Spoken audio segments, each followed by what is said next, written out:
வணக்கம் மக்களே. வட்டிக்கு பணம் விடுறது உங்களுக்கு ரொம்ப பிடிக்குமா, இல்ல வட்டிக்கு பணம் வாங்குறது ரொம்ப பிடிக்குமா? அவங்களுக்கான ஒரு கேள்விதான் இது. சரிங்களா? தனி வட்டி மூலம் அசல் ரூபாய் 2000ற்கு 8% வட்டி விதத்தில் இரட்டிப்பாக எவ்வளவு மாதம் ஆகும் அப்படின்னு சொல்லிட்டு கேட்டிருக்காங்க. சரிங்களா? அப்ப இதுல நம்மளுக்கு என்ன தெரியுது? ஓகே, பிரின்சிபல் அப்படின்றது பார்த்தா 2000 ரூபாய் அப்படின்னு தெரியுது. இதுதான் என்ன ஆகுது பார்த்தா டபுள் ஆகுது. அப்ப டபுள் ஆகுற பார்த்தா 4000 அப்படின்னு சொல்லிட்டு ஆகுது.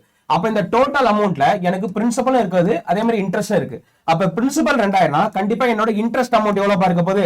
2000 ரூபாய் அப்படின்றது இருக்க போகுது. சரிங்களா? அப்ப நம்ம எஸ்ஐக்கான ஃபார்முலா என்னது? பிஎன்ஆர் பை 100 அப்படின்னு தெரியுமா? அப்போ ஓகே, இன்ட்ரெஸ்ட் என்னது? Okay, 2000 is equal to principal value என்னது? ஒரு 2000. சரி, சூப்பர். அடுத்த பார்த்தா n அப்படின்றது பார்த்தா நம்ம கண்டுபிடிக்க வேண்டியது ஓகே இன்ட்டு 8 டிவைட் பை 100.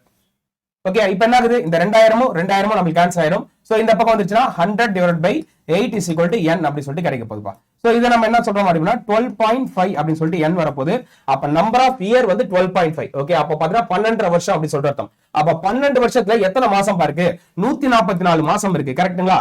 அடுத்தது 0.5னா 6 மாசம் சொல்லலாமா? அப்போ ஒரு 6 மாசம். அப்ப மொத்தமா சேர்த்தா நமக்கு என்னது? 150 மாதங்கள் ஆகிறது. அப்போ ஆப்ஷன் பி என்பது நமக்கு சரியான விடையா வருகிறது.